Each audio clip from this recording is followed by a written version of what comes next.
Friends, I welcome you all for the online class of business studies. Today we will be going to learn the topic multinational companies, global enterprise of the third chapter. Multinational consists of two different words, multi and national student. Multi means many and national means countries or nations. You know it plays a very important role in the history of economic development of our country. When foreign companies started investing in our country and also brought their company to our country so as to make their progress as well as our country's progress, and that companies were known as multinational companies. Multinational companies are those companies students whose main branch is at their home country, but they open the branches in other countries. That companies are known as multinational company. Such a company has branches, factories, a workshop in different countries, but operates from their own country. A multinational corporation is also known as transnations, corporations, global enterprise, or international enterprise. The headquarters or multinational companies are located in one country, home country, and it carries business in other countries, host countries. The multinational companies get incorporated in home country, students. The very first example is the Coca-Cola company, the Hyundai, Nike, etc. are the foreign company, which is a multinational company, students. Let us have the multinational company more thing, different by definition by different authors. Multinational companies is a cross-border or transnational business organization or aggregate of organizations, student, that is characterized mainly by the dispersal of its managerial centers among several nations for purpose of overcoming the barriers at the political frontiers of states. Richard Ells. A multinational corporation owns and manages business in two or more countries. Neil H. Jacoby. A multinational corporation is a corporation which operates in addition to the country in which it is incorporated in one or more other countries. United Nations Commission. Features, characteristics of multinational companies. When we talk, student, the main features of multinational companies are as follows. Very first, giant size. The size of the generally the investment done by the multinational company is huge. Because of that, the size of the company is also big. The assets and sales of multinational companies are quite large. These companies operate on large scale. Their operations are so huge that sometimes their sales turnover exceed the gross national product of a developing country. For example, the physical assets of IBM, International Business Machines, exceed $8 billion. International operations. A multinational corporation operates in more than one country. It has branches, factories, offices in several countries. It operates through a network of branches and subsidiaries in host countries. Professional management, student. When we talk about professional management, a multinational corporation employs professionals, experts, specialized peoples, and keep updating the knowledge and skill of their employees by imparting them training from time to time. It employs professionals to handle the advance in technology, so it is professionally managed, and because of that, the management of the multinational companies are very good. Centralized control. Though it is operated in different branches at different country, but it is centralized control by the head branch. The branches of multinational companies spread in different countries are controlled and managed from the headquarters located in the home country. All the branches operate within the policy framework formed by the headquarters. Oligopolistic powers. Oligopoly means the companies having its means power in the hands of few companies. Due to their giant size, the multinational companies occupy a dominating poor place in the market. They also take over firms to acquire huge power. For example, Hindustan Lever Limited acquired Tata Oil Mills, Ponds India, etc. to improve market share. So this is a particular thing today. Multinational companies take over the small companies and make their promotion, make their good with their own goods. So that is the oligopolistic power. We can see as they are controlling the other companies also who are operating under them. Sophisticated technology. They always bring the new and upgraded technology and makes the things to be done in other countries also. Multinational companies make use of latest technology to supply world-class products. They employ capital-intensive technology, innovative techniques of production, etc. International market. Due to its vast resources and excellent marketing, it says multinational corporation has access to international market. It is able to serve products, services in different countries. So that is the international market, students. Merits, advantages, positive role of multinational company. If we want to see, multinational companies offer the following advantages to host countries. Very first, employment opportunities. As when one multinational company comes to the other countries, they provide job opportunities to the home country peoples. Multinational create large-scale employing opportunities in host countries where they are starting up their business, their branches. They increase their investment level and then employment and income level. A multinational company offers good salary pack and career opportunity to its staff. So that way they also help solve the problem of the other host countries of income problem and unemployment problem. Advanced technology, that is another advantage of the multinational company. That multinational company, whenever they set up the business in the host country, they also bring the advanced technology to that country, which the host country find difficult to adapt also. Developing countries are generally technology backward. These countries have no resources to carry out research and development. The multinational companies bring the advanced technology to these countries. The advanced technology helps the developing countries to improve the quality of product and reduce the cost. Foreign capital student. Developing countries suffer from shortage of capital required to rapid industrialization. Multinational corporations make direct foreign investments by spreading the process of economic development. Growth of domestic firms. The multinational companies stimulate the growth of local enterprises. These local enterprises can act as suppliers and ancillary units of multinational firms. So growth of domestic firms student can be possible only by the way of multinational companies. Foreign exchange. Multinational companies help the host countries to increase their export and reduce their dependence on imports. With this, they can improve the position or balance of payments. Standard of living student. By providing superior products and services, the MNCs help to improve living standard in host countries. So standard of living of the people can be improved when their MNCs are set up. Healthy competition. This is another advantage of the multinational company students. Healthy competition. Multinational increases competitions. They compel the domestic companies to improve their efficiency to face the competition with foreign companies. Many Indian companies have acquired international quality standards such as ISO 9000, 9001, 9002, etc. So healthy competition is made between the domestic company and the international companies. Managerial revolution. The multinational companies employ modern management techniques and trained managers. Several concepts and techniques like corporate planning, management by objectives, etc. The multinational companies develop human resources in host countries. World economy. The MNCs helps to integrate national economy into the world economy, because foreign currency to be brought in India, it is very difficult, like our country.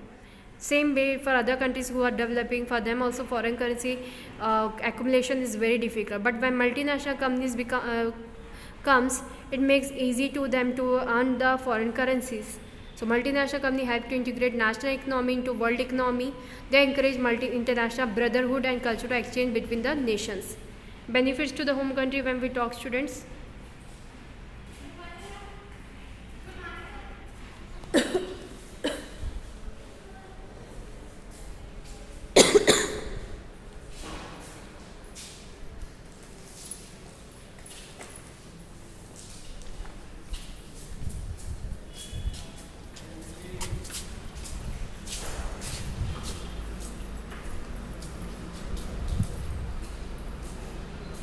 Multinationals offers the following advantages to the home country.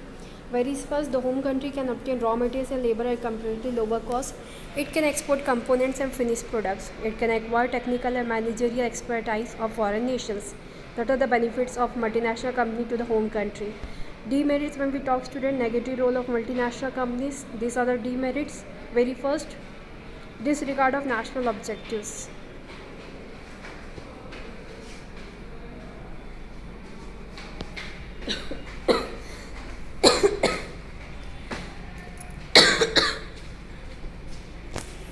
The priorities of developing countries are strategic control and development of backward regions.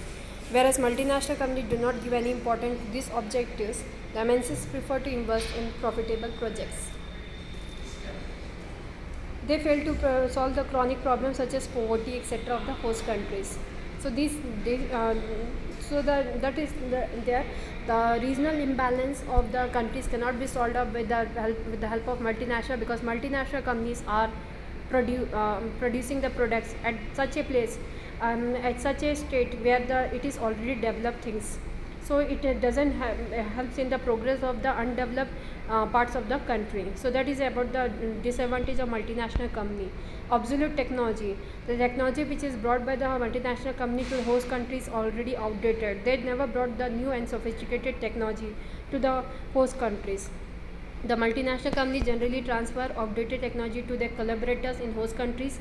Repetitive imports of similar technology lead to excessive loyalty payment without adding to technical knowledge. In host countries, MNCs have failed to develop local skills and talents. Creation of monopoly power. Multinational companies join hands with big business houses and give rise to monopoly and concentration of economic power in host countries. For example, Coca-Cola company took over Thumbs Up and Walls company took over quality ice creams, etc. So they plays a dominating role. They plays a monopoly power, though they are working with the host country's company, but they will be having their own rules and regulation, not the rules with the other, not mutual understanding with the company with which they are working. Restrictive clauses. The rules and regulations are very restrictive due to large resources and bargaining powers. MNC introduced restrictive clauses in collaboration agreement. For example, pricing of the product will be fixed by MNC because they are having the high power of finance. They are not allowing the subsidiary company to participate in it. MNC do not transfer research and development training and other facilities to host countries. Align culture. The multinationals propagate their own culture to sell their goods. For example, MNCs are developing the habit among people of eating synthetic food, etc. So they are having aligned culture. They bring their culture to the host countries, which can hamper the culture of the country. Excessive remittance. MNC squeeze maximum relaxation on the tax and many things from the state, from the country in which they are standing up. MNC squeeze out maximum payment from their subsidiaries and collaborators in the form of loyalty, technical fees, dividend, etc. Means the company which is working with the MNC, they have to pay all those things. MNC relax by paying this type of taxes and other loyalty fees. By repatriating profits, MNC put severe pressure on the foreign exchange reserves and balance of payments of host countries. Threat to national sovereignty. MNC pose a danger to the independence of host countries. Maybe sometime it can be happen. They can dominate the not only the companies in which they are working, but also the country in which they are working. So this can be a disadvantage to them. This cooperation tend to interfere in the political affairs of business. Healthy nation. Some MNC take ITI are accused of overthrowing the government countries such as China. Depletion of natural resources. MNC caused the rapid depletion of some of the non-renewable natural resources in the host countries. Because they are not the part of the country, they can make misutilization of the resources of the host countries. The following safeguard must be taken to ensure the effective role of MNCs in host countries like India. MNCs should be allowed to enter in high-tech industries only. For example, telecommunication, petrochemicals, etc. MNC must bring direct foreign investment so that there is improvement in balance of payment. MNC should not be allowed to kill small domestic enterprises, but they must offer healthy competition to domestic firms. Now is the joint venture student. When we talk about joint venture student, it is that association or that organization where two or more firms join together to complete an event. That is a venture. That's why that name is given as joint venture. Like private and public company, many of the times where they collaborate so as to complete any event. That time that organization will be considered as joint venture. When two or more firms join together to establish a new enterprise, then it is known as joint venture. The two firms contribute capital and participate in management of enterprise. In simple words, we can say joint venture is a partnership between two firms. Firms of same country as well as firms of two different countries can join together to form joint venture. Example, Tata Iron and Steel Company joined hands with IPCOL, a government enterprise, to promote IPI Tata Sponge Iron Limited, Tungabhadra Industries Limited of India and Yamaha Motors Company Limited of Japan joined together with a firm Birla Yamaha Limited. Maruti Company of India and Suzuki Company of Japan joined together to form Maruti Suzuki India Limited. Benefits to joint venture when we talk students, it reduces competition. Definitely when two organizations will collaborate together, the competition will, in this way, many of the organizations will be joined together, then competition will reduce. So it will reduce the competition, it will help them to work together. When two companies join together, it results in reducing the competition, as instead of wasting resources in competition, they will strengthen their organization. Reduces the risk. High risk involved in new and innovative resource ventures can be reduced when two companies join together to share the risk. So it reduces the risk between the companies when they join together and work together. Protection for small companies. When we talk small companies, small firms can join together to compete with each other with large firms. Individually, this way, by the joint venture method, many small companies can unite together and can fight with the large firms. Individually, these firms find it difficult to face the large company, but together these can compete with large business houses. Advanced technology. By joining hands with foreign company, if our Indian companies can get the benefit of advanced technology. Better competence. With the help of joint venture, firms can be more competent because both the firms can show their best skills while working together, and resources also can be increased. Large capital. In joint venture, two companies together contribute capital. As a result, large capital can be arranged without much difficulty. Reduction in cost. When two firms join together, then they can operate on a large scale and get benefit economies of scale and hence reduce cost of production and marketing. So this was for today's class today. I hope you have understood. Thank you for today's class. Have a nice day.